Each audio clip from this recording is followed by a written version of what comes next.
HECI यानी higher education commission of India is all set to replace UGC यानी university grants commission.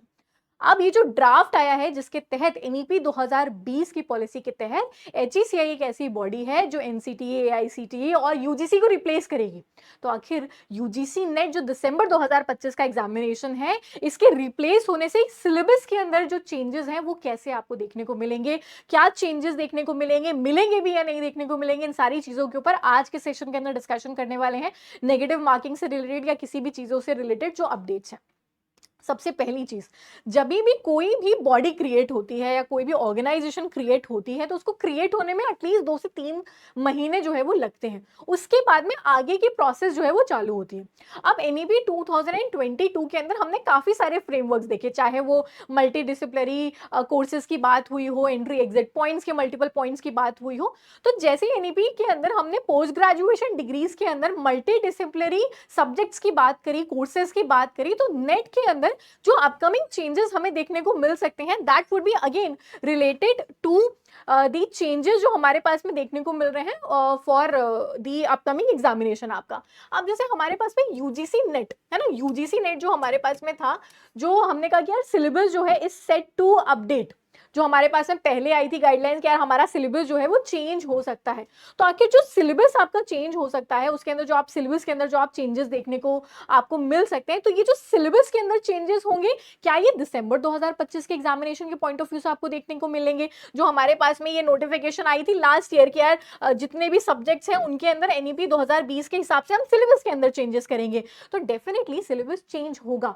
लेकिन जो समय है सिलेबस को चेंज करने के लिए वो एटलीस्ट 2 से 3 महीने का लगता है।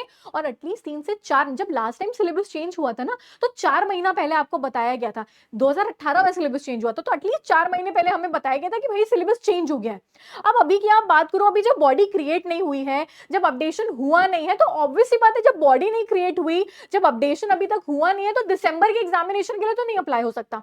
हाँ, अपकमिंग वाला जो एग्जामिनेशन अगर इन्होंने बॉडी अभी क्रिएट कर लिया, अगर ये स्पीड से प्रोसेस से काम किया इन्होंने स्पीडली, तो ये पॉसिबल है कि आप अपकमिंग जो है एग्जामिनेशन जो अगले साल जून 2026 का होगा वहां पे आपको चेंजेस जो है वो देखने को मिल सकते हैं। तो अब जो बच्चे दिसंबर 2025 की तैयारी कर रहे हैं उनके लिए एक बहुत गोल्डन अपॉर्चुनिटी है कि अभी आपका वही सेम पैटर्न चल रहा है, वही सेम सिलेबस चल रहा है, इसी के ऊपर एग्जामिनेशन दे दो। क्योंकि अपकमिंग वाला जो एग्जामिनेशन है ना, अब उसके अंदर ये हो सकता है कि एचईसीआई के आने के बाद में काफी सारी चेंजेस, काफी सारे अपडेशंस आपको बैक एंड फोर्थ जो है वो देखने को मिलेंगे। सो जो बच्चों के मन में आ रहा था कि मैम दिसंबर के अंदर नेगेटिव मार्किंग आ सकती है या नहीं आ सकती है, दिसंबर के अंदर सिलेबस चेंज होगा कि नहीं होगा, तो नहीं होगा। एक जो दूसरा सवाल बहुत ज्यादा मन में आ रहा है कि जो पुराने वाले बच्चे, पुराने वाले जो एस्पिरेंट्स हैं, उनके यूजीसी नेट सर्टिफिकेट्स क्या वैलिड हैं अब या नहीं रहने वाले हैं, क्योंकि वो यूजीसी नेट के सर्टिफिकेट्स हैं। अब जब बॉडी चेंज होगी तो क्या हमारे पुराने वाले सर्टिफिकेट्स वैलिड रहेंगे या नहीं रहेंगे, क्योंकि वो लाइफ टाइम वैलिडिटी वाले सर्टिफिकेट्स हैं। या जैसे जेआरएफ का भी सर्टिफिकेट है, जिनके पास में अभी जिनकी एक्सपायरी नहीं हुई है या जिन्होंने इस बार पीएचडी ओनली कैटेगरी से क्वालिफाई किया है, तो क्या आपके सर्टिफिकेट्स वैलिड रहेंगे? यस, डेफिनेटली आपके सर्टिफिकेट जो है वो बिल्कुल वैलिड रहने वाले हैं, किसी प्रकार के खारिज वो नहीं किए जाएंगे। तो उसके लिए बिल्कुल निश्चिंत रहिए, उसके लिए बिल्कुल परेशान होने की आपको रिक्वायरमेंट नहीं है। और दिसंबर वाले बच्चों के लिए सिलेबस के अंदर अपडेशंस एज पर मी नहीं देखने को मिलेंगे। हाँ, जून 2026 के अंदर ये आपको देखने को मिल सकता है। होपफुली सेशन अच्छा लगा होगा। इसी तरीके की और अपडेट्स के लिए चैनल सब्सक्राइब कर लेना, सो दैट जैसे ही नोटिफिकेशन आती है, जैसे भी कोई और गाइडलाइंस आती हैं, तो आप तक वो खबर जो है वो सबसे पहले पहुंच सके। Will see you guys again in the next session. Till then take care, bye bye everyone.